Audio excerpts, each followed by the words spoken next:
Hi everyone, it's Jules by Jude. I bought a ring mold from a company that deals with Wish. I don't know, maybe $2, $3, something like that. So we're going to try that out today with Polymer clay. And then once I'm done, I'm going to try it out with resin. And this is what it looks like right now. And what I did was sort of a practice one. I did not bake it yet though. We will bake it together and I'll show you how I packed it. And the most important thing I'm going with is the packing. So there is no instructions, by the way, that come with this. And by any means, I'm only doing this kind of red light color. Now whether you like it or not is, you know, that's up to you. It's not a design element though at this point. It's just to see how the rings come out packed with polymer clay. And this is a scrap piece of polymer clay. So since there were no instructions and this is pretty round and I can see that it's going to come out to be about that thick, I could see through, but I'm going to show you how I packed by using this size, the next size down. And really and truly what I did was went in there with the clay by bending the lip of the mold portion of the ring and tucked in as much of this snake roll polymer clay as possible. I don't believe that there is any release agent necessary for this, so I have not included that. So this test will include that this will go into my toaster oven for maybe 10 to 15 minutes, long enough to set this ring kind of in motion. So what'll happen is the clay should become hard enough that I can remove it from the mold and sand it, decorate it, and do other things to it gently and place it back in the oven to make it harder. That's, to me, is the understanding of how this mold should be used. And then I'm not exposing this silicone mold to unnecessarily high temperatures of heat, even though I have no idea what temperature it can withstand. And as always, which I have failed to say in the past, everything that you use with your polymer clay in your ovens should be polymer clay designated. You should not use anything else in the toaster oven or the mold that consumable. Okay, I just recently began to hear more and more of that in my own videos that I watch and learn from. So I want to make sure that I try to include that into some of my videos as well, because at the very least it's just better not to do that. At the worst, it can hurt you. So let's just keep it on that kind of a level. We're going to just use all of everything we use that comes in contact for any reason with the polymer clay. We're going to designate that polymer clay product, okay? I know you're not used to me sounding all serious like, right? Especially people who know me. What is he saying? Alright, so what I'm really trying to do is pack as much clay into this mold as possible. And you can see through a lot of this mold. I want you to know that in case you can't see it from your view. But you can also see that, you know, in some instances the clay is not packed enough, or there's an air bubble. So my recommendation is to do the best that you can. Now this is going to work much better with a resin, probably.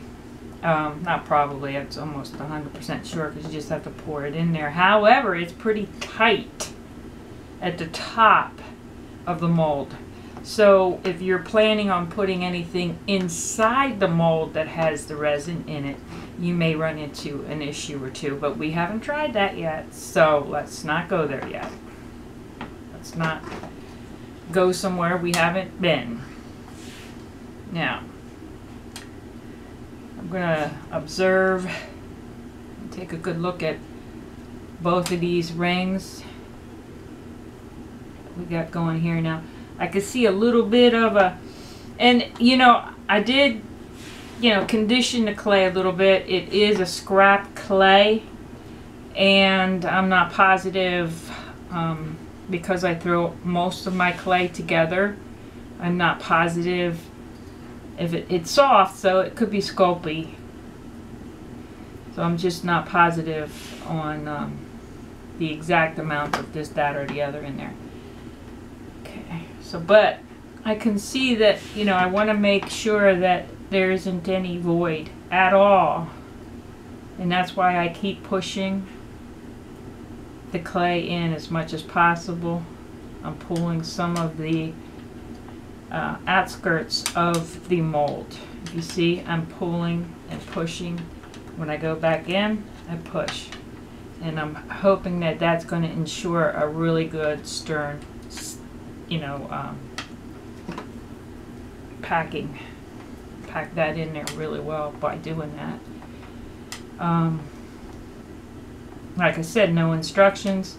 I haven't seen a video as of yet on this type of mold, which I'm sure other people have out there. So, but I've been very anxious to use this mold both in resin and in polymer clay. I can always put my stones in resin much better than polymer clay, but I just love polymer clay. But not more than my stones. I got a really nice cluster the other day from Arkansas. I can't wait to go to Arkansas. It would be great.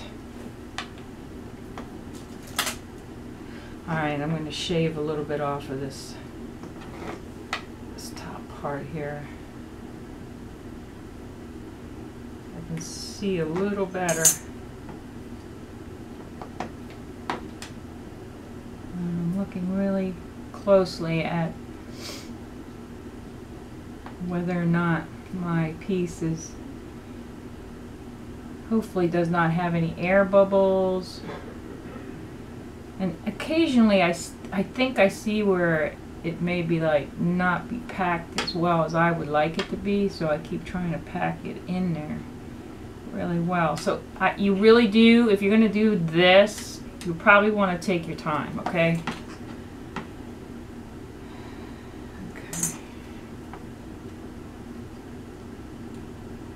So, what I'm going to do is I'm going to put this in the oven, and then I will be back with you, and I will not take it out of its mold until you watch me do it.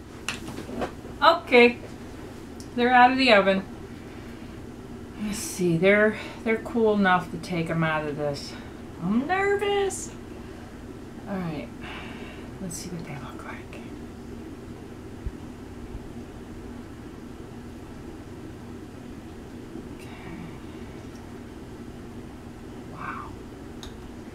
Okay.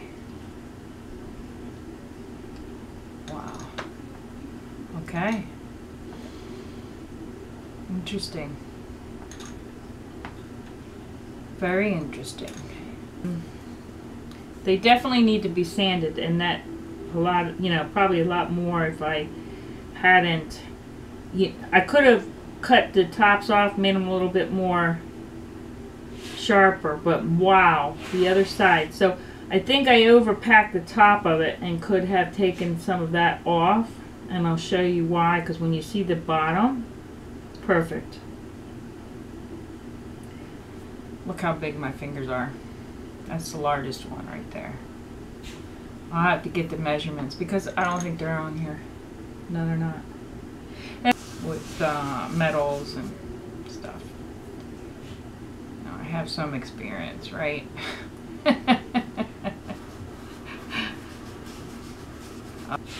Wow, that did not take much. Now what I will do now is go through in here, because this has got a little ledge here, but not over here. And that's the part that was down. Wow. That's great. It really is. Paper, something more like this. And something like that is the better way of doing it.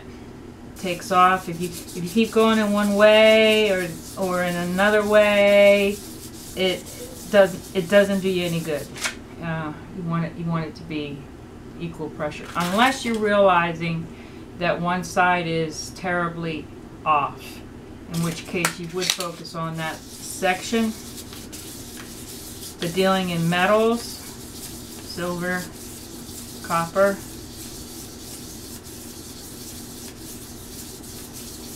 it's kind of like that. Wow. Alright, so I have you down here a little bit closer to the action. And is this one? No, I didn't sand this one. You see the top? Alright, here's the bottom. Look how smooth. And that's not really the bottom. I mean, that's, you know, yeah, it is the bottom. Duh. But, yeah. And then, if you look at this, this is, man, I hope the pictures can show. It's glassy there, here. But this, I can still feel the difference between what I've sanded and what's not. This is the bottom, and this is the top. And it didn't take much for me to sand that up either. And so you can think about what you can do with that now. This is just a demonstration of the actual mold. So look at a little lip there. It still needs a lot of sanding and polishing. And it could probably use, I mean, it's still hard. And this is the mold that it was in. Wow, I like it. It worked out great, guys. I hope you liked it too. And if you did like it, please like the video. I know it's a pretty short one, but if you share it and you like it and you subscribe, hey, I'll keep doing it. I'm enjoying it. I'm loving it. Thank you and God bless.